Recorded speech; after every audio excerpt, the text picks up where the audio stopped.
accomplished a great deal in your life, but do you ever feel, even those who criticize you say that no one could take away your smarts or your medical expertise? I mean, you operate on people's brains, for God's sake. But that doesn't comport you or prepare you for life in the White House. It keeps coming up, and I wonder whether you've got a tighter response to that, because it's going to come up, I imagine, a couple of weeks from now in the next debate. Yeah, the response is that, our system was not designed for career politicians. It was designed for citizen statesmen. And what is much more important is the ability to take information and to make wise decisions with it. I can guarantee you that I've had more 2 a.m. in the morning difficult life and death situations to deal with than everybody else running combined. You have to know how to do that. You have to know how to use information. You know how to gather information. In terms of expertise, am I an expert in everything that the president will ever have to deal with? Of course not, and nor is anyone else, for that matter. You recently said that you agreed to an extent with Donald Trump that raising Bill Clinton in this presidential race is reasonable. What did you mean by that? Well, President Clinton is a previous president. All previous presidents and their administrations are fair game for analysis and comparison. So just because one of the candidates who's running happens to be married to one of them doesn't take that individual off the table. I think what Trump was getting at is that Bill Clinton, his relationship with then intern Monica Lewinsky, for the loss of respect of our politicians. You said that it even led to the loss of innocence in our children, quoting you, sir.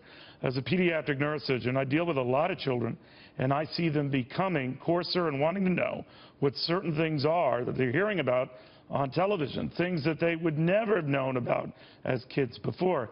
I'm sorry to see that happen. I'm sorry that it was because of one of our presidents. It's pretty strong stuff. Yes, I should be sorry. You should be sorry. We should all be sorry. You know, the fact of the matter is there is such a thing as right and wrong.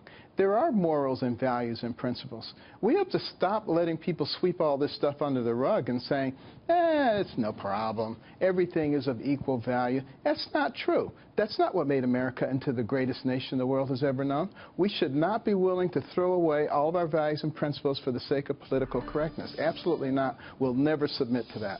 But do you think it flies in the face of comments you've made that you would prefer a more uplifting campaign where you say, and I quote, you really deal with the issues and aren't tearing other people down?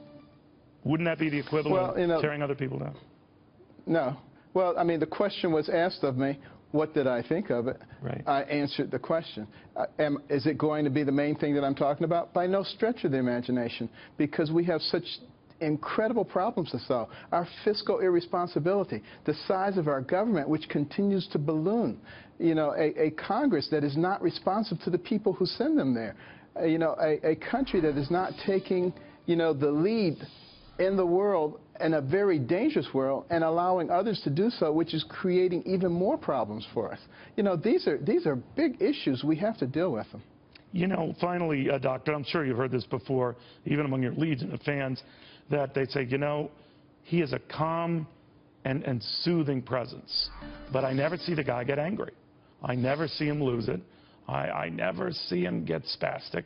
And while they kind of admire that quality, certainly a lot of people would prefer it in a doctor. In a president, we might need more adjective. We might need more in your face. What do you make of that, that you're almost too calm for the job? Do you need somebody who's really angry with their hand on the button? I'm not sure that's the case.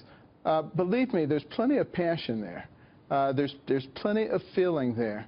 I wouldn't be doing this otherwise. Let me tell you, I would have my feet up and I would be relaxing and never setting the alarm clock and having a good time.